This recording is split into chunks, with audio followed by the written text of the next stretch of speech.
Yes, reka mwese nongere mbasuze kandi mbifurize kugira ibihe byiza nshuti bakunzi ba Ibendera TV.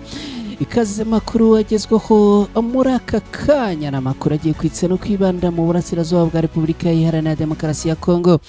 Leta Zunze Ubumwe za Amerika zagejeje ibyifuzo byazo ku barwanyi ba Alliance Fleuve Congo mama 23.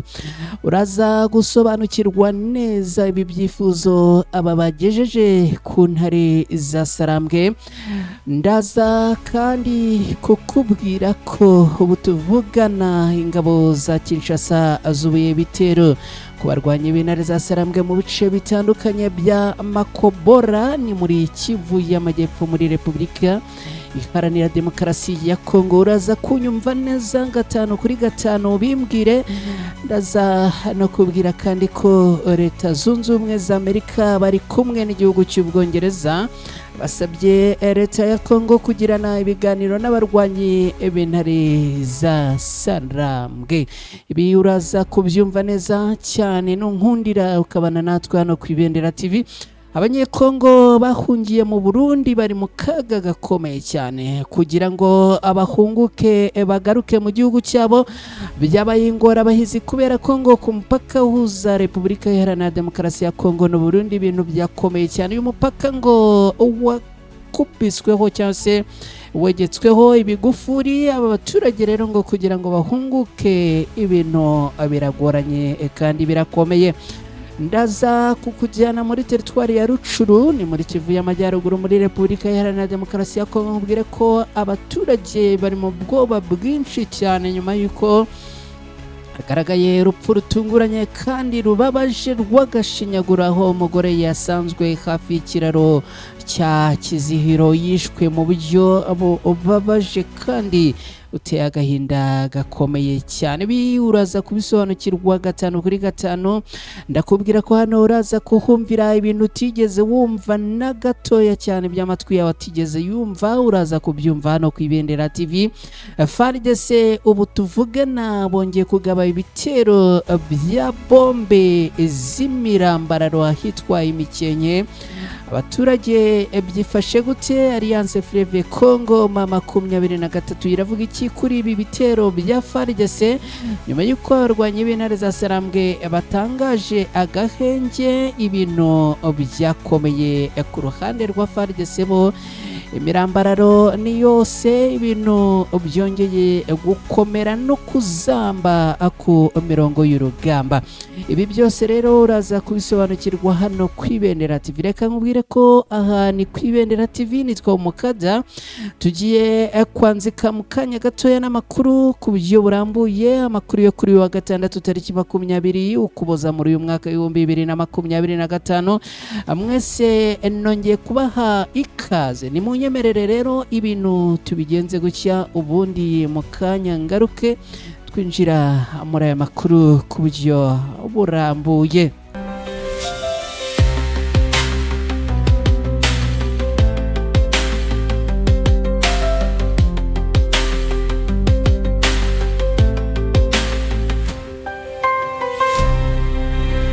Ikaze nanone kuri mwese abadukurikiye muherereye mu bice bitandukanye mu Rwanda, tubahaye ikaze. Abantu bari mu karere ka Kayonza, bari mu karere ka Bugesera, bari Rwamagana, abari Rusizi, abari Karongi, abari Rubavu, Musanze, Rulindo, Gicumbi, mumeze mute? Abantu bari mu mujyi wa Kigali namwe tubahaye ikaze. Ereka kandi duhe ikaze abantu baherereye muri Repubulika Iharanira Demokarasi ya Kongo.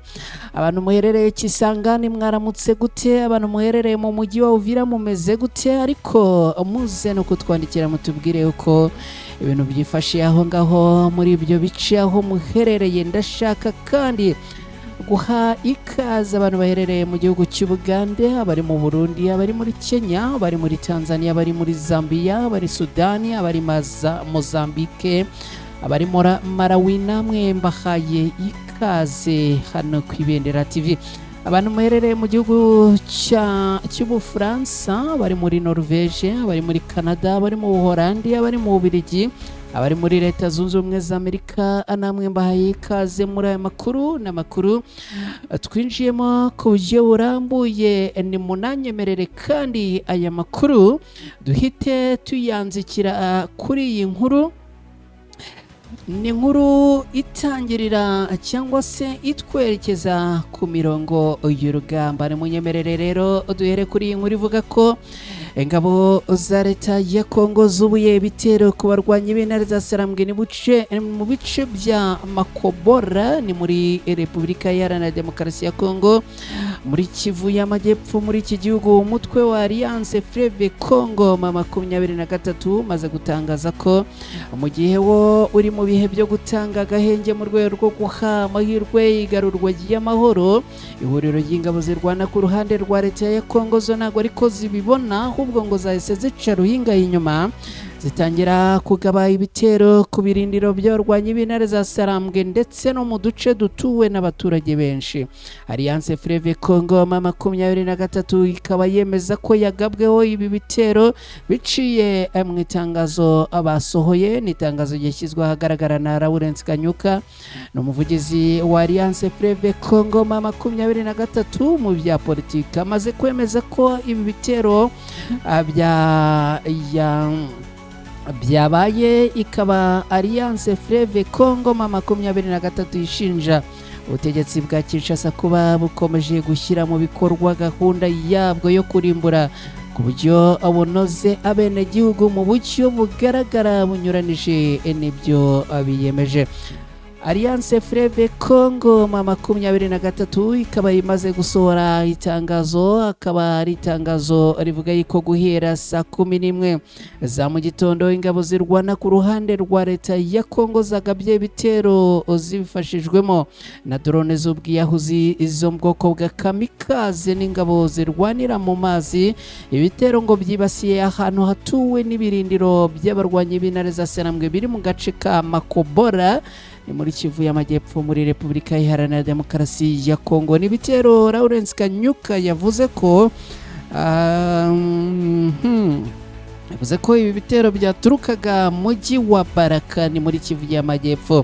Yakomeje agira ati saa 11 n'igice izi ngabo zo ku ruhande rwa leta ya Kongo zagabye ibitero mu minembwe zikoresheje drone n'imbunda ziremereye zica igikuba gikomeye mu baturage b'abasivile.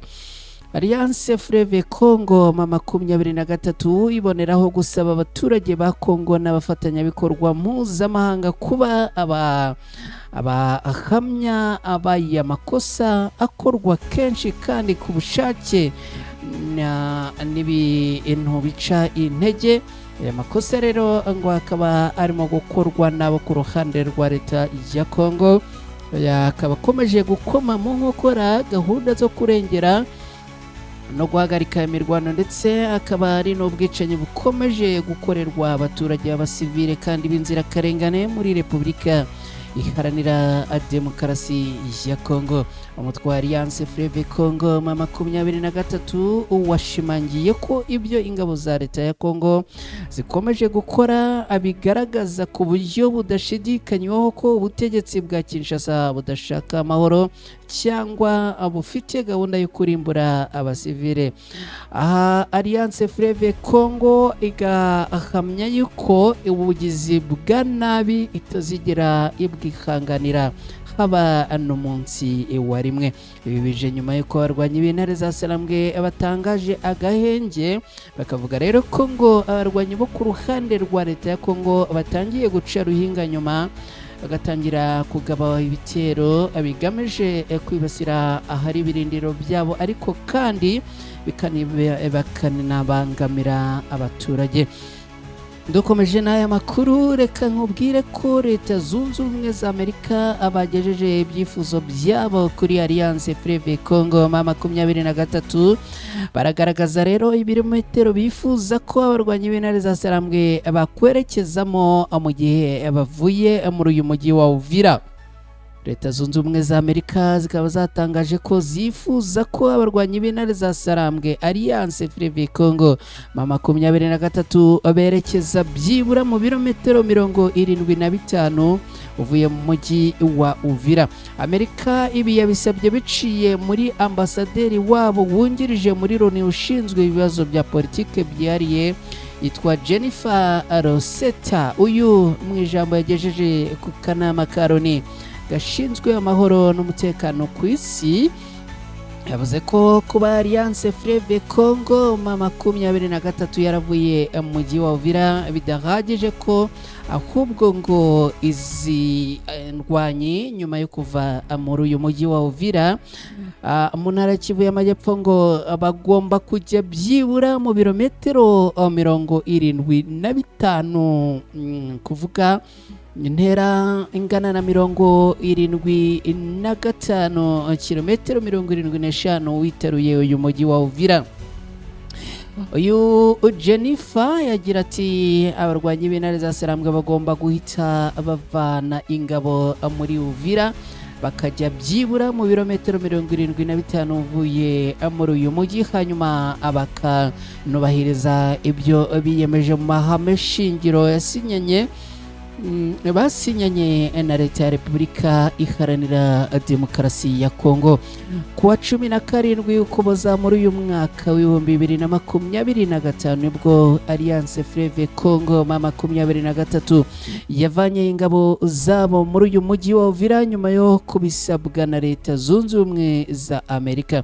Ni icyemezo ubuyobozi bw'aba abarwanyi b'intare za Sarambwe bafashe mu rwego rwo guha amahirwe menshi ibiganiro by'amahoro no kugaragaza ubushake bwo gukemura ibibazo binyuze mu biganiro. Ni ibiganiro kuri Washington ikomeje kuvuga ko byarogowe n'uyu mutwe, bikavuga ko n'ubundi ngo bagomba kuva muri uyu mujyi wa Uvira ariko nibura bakajya mu birometero 75 no kuvuga la distance hagati y'aho bari n'umujyi wa Uvira ugomba kuba nibura ibirometero 75. Alliance Fleuve Congo nubwo yavuye muri Uvira bivuga yuko ngo ifite impungenge zishingiye ku byabaye mu bihe byashize aho yafashe ingamba zo kubaka icyizere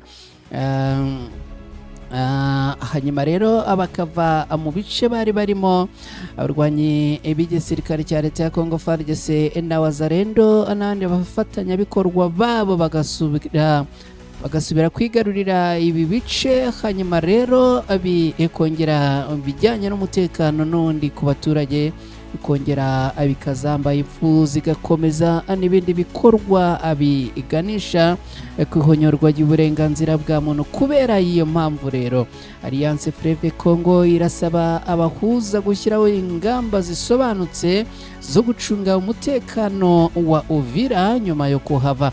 Izo ngamba zigomba nk'uko byatangajwe na Alliance Fleuve Congo M23 ngo zigomba kuba zirimo gukura intwaro mu mujyi wa Uvira, kurinda abasivile n'ibikorwa remezo by'ingenzi ndetse no kugenzura agahenge binyuze mu kohereza ingabo zitabogamye. Abarwanyi b'intare za Sarambwe bavuze yuko bifuza ko muri uyu mujyi wa Uvira hatagaragara abasirikare ba FARDC, hatagaragara kandi abarwanyi ba Wazalendo, ko kandi hadakwiriye kugaragara igisirikare cyo Burundi FDNB. Reka dukomeje n'aya makuru kandi mubwire ko leta zunze ubumwe za Amerika bari kumwe n'igihugu cy'Ubwongereza basabye Congo kuba yagirana ibiganiro na Alliance Fleuve Congo M23. Minisitiri w'ububanyi n'amahanga Madamu Therese Kayikwamba Wagner ni minisitiri w'ububanyi n'amahanga wa Repubulika Iharanira Demokarasi ya Congo aherutse kugirana ibiganiro byihariye na Madamu Arizona Kingi, ambasaderi w'Ubwongereza muri Repubulika Iharanira Demokarasi ya Congo.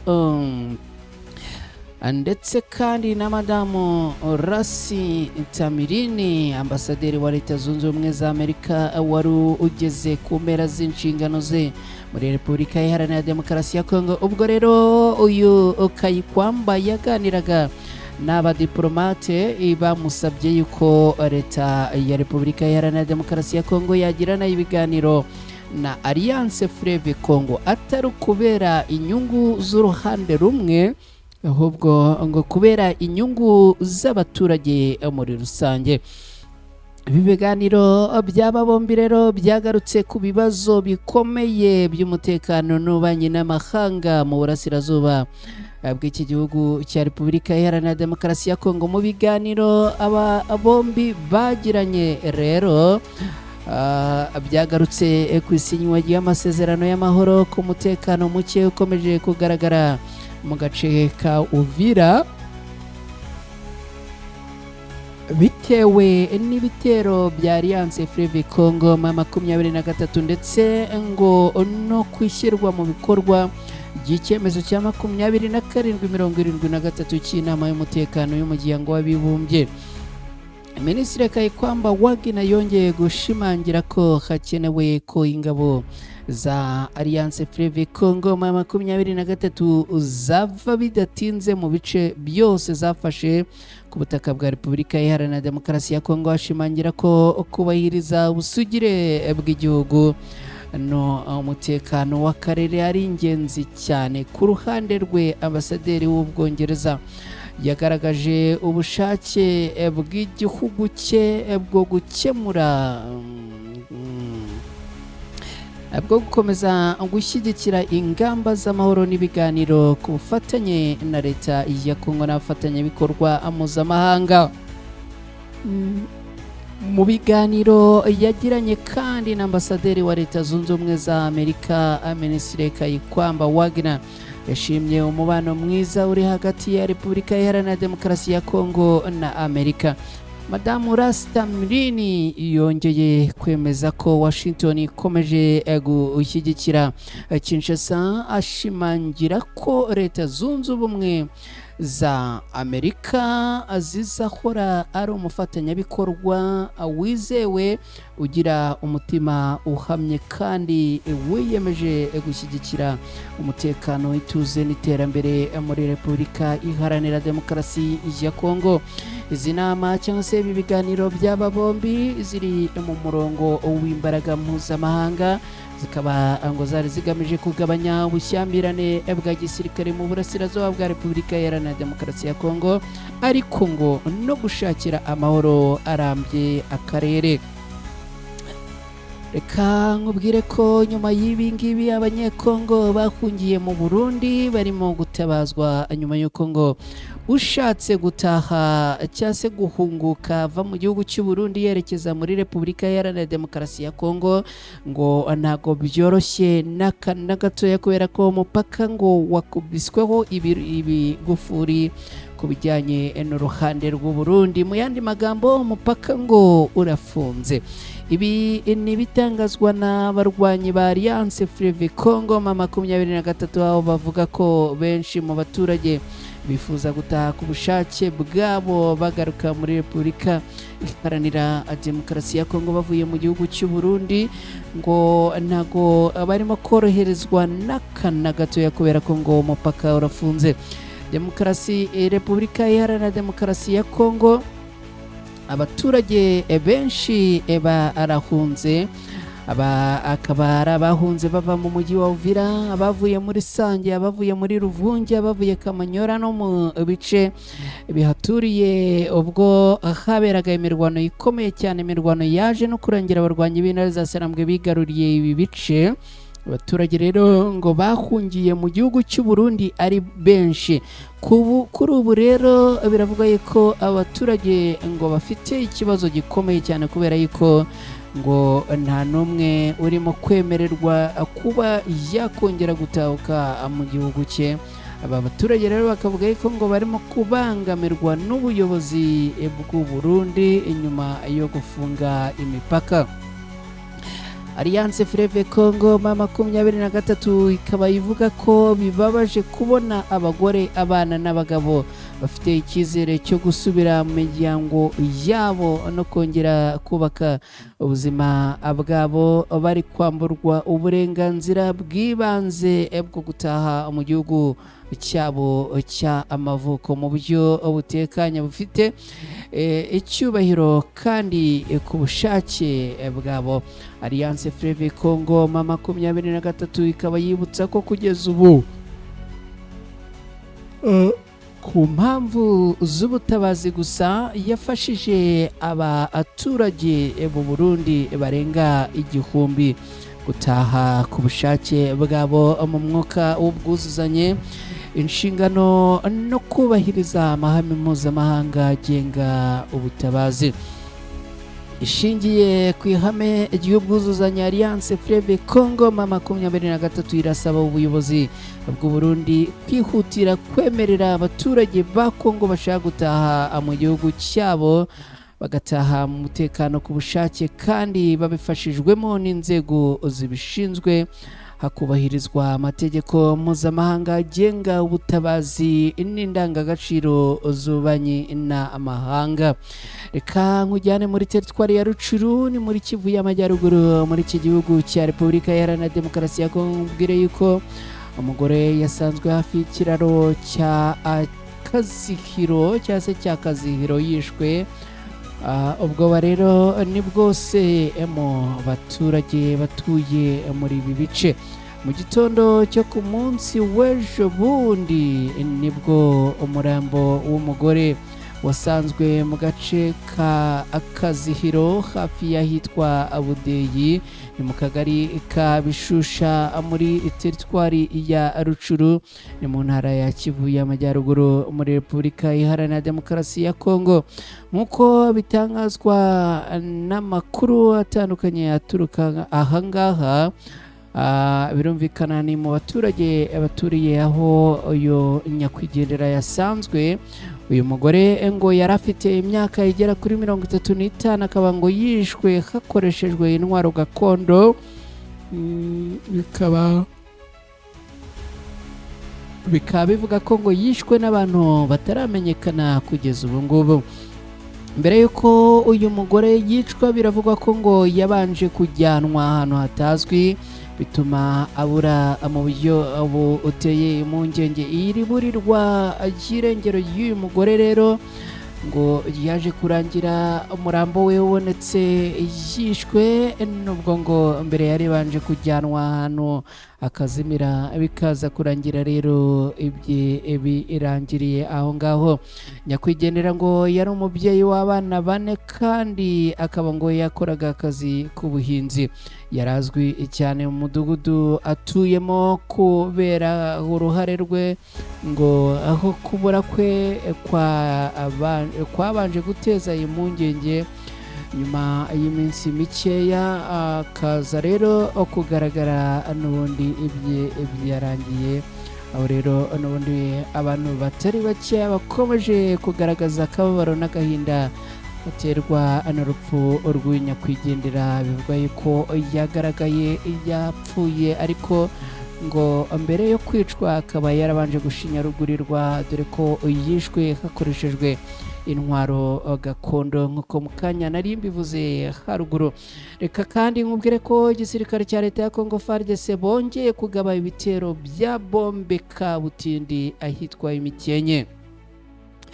Ihuriro Alliance Fleuve Congo M23 riratangaza ko leta ya Repubulika Iharanira Demokarasi ya Kongo bongeye kugaba ibitero n'ubundi ku baturage bahangaha muri Kivu y'Amajyepfo.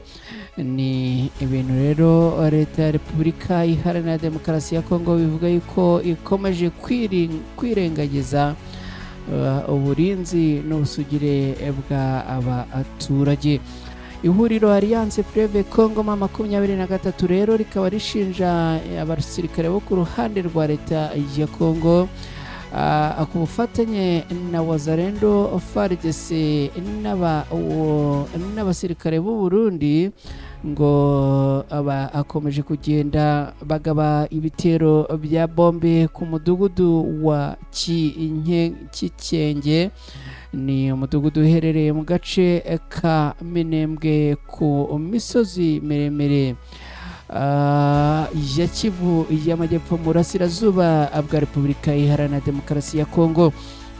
Nk'uko byatangajwe na Bertrand Bisimwa, umuyobozi wungirije wa Alliance Fleuve Congo M23, ngo ibyo bitero byabaye mu gihe abarwanyi ba Alliance Fleuve Congo M23 bari bamaze kuva mu mujyi wa Uvira.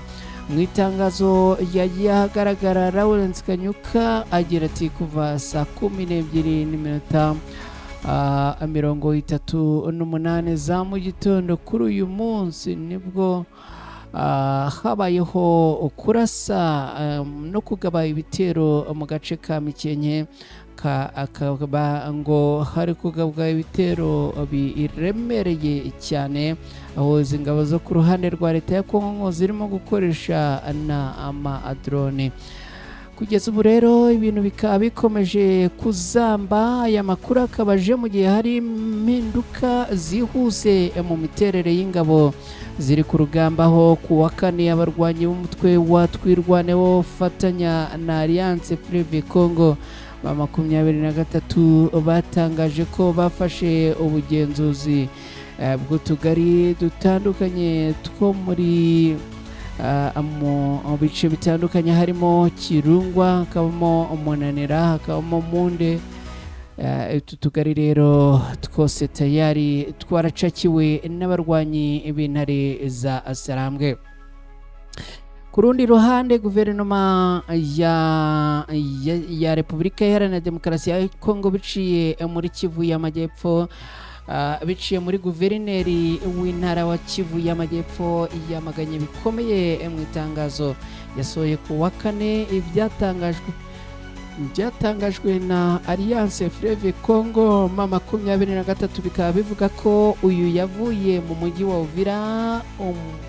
Ubuyobozi bw'intara bukaba buvuga ko ibyo ari amayeri agamije guhisha ukuri, hagamijwe kandi ngo kugabanya igitutu mpuzamahanga, ariko hatabayeho koko kuvuga kw'ingabo ko ngo bavuye muri uyu mujyi wa Uvira. Hagati aho ariko ibibazo by'ubutabazi birakomeje, kubera yuko n'ubundi ngo kugira ngo hagerwe ku baturage bikomeje kugorana mu gace ka Uvira. Imiryango itanga ubutabazi ikaba ivuga ko umubare w'abantu bimuwe mu byabo cyangwa se bahunze bagata ibyabo biturutse kuri iyi ntambara, ngo umubare ugeze hafi ku bihumbi 500. Ibihumbi 500 nibo bivuga ko bamaze guhunga tayari berekeza mu bice bitandukanye. Ku itariki ya 17 Ukuboza muri uyu mwaka, mu kiganiro yahaye televiziyo France 24, umuyobozi wungirije w'agateganyo w'ishami ry'umuryango w'abibumbye rishinzwe ibiribwa PAM muri Repubulika Iharanira Demokarasi ya Kongo witwa Oro Saibo yasobanuye ko Kinshasa igomba gushyiraho ingamba zo gufasha abaturage b'impunzi n'abimuwe kugira ngo n'ubundi bongere basubire mu buzima bwabo busanzwe. Reka ngushimire cyane wowe wari uri hamwe natwe hano ku Ibendera TV. Nizere ko ukomeje kugira ibihe byiza, nizere ko ukomeje kugira weekend nziza, ariko birumvikana ko batameze neza namwe ntabwo tuba twabirengagije, kubifuriza rero gukomeza kugubwa neza. Hanyuma ubundi gahunda za Ibendera TV zo zirakomeza, nizere ko kandi mukomeza kugenda mukora like, mukomeza kugenda mukora subscribe kugira ngo nibura abantu bashyashya bagera ku 1000 tuze kuva muri aya makuru mwamaze guterekaho subscribe zanyu. Muraba mugize neza kandi biraza kunshimisha. ni muramuka mubanye natwe ku buryo buhoraho ku Ibendera TV. Niba wifuza gutanga igitekerezo cyangwa gutera inkunga ibikorwa bya Ibendera TV, kanda akanyenyeri 250 79 17 00 822 cyangwa se iyi nimero ushobora no kwikoresha unyuze kuri WhatsApp ukatwandikira, ubundi tukagufasha gatanu kuri kagenzi kako. Mwese rero ndabashimiye, mwirirwa mugira amahoro n'amahirwe kandi mugire weekend nziza.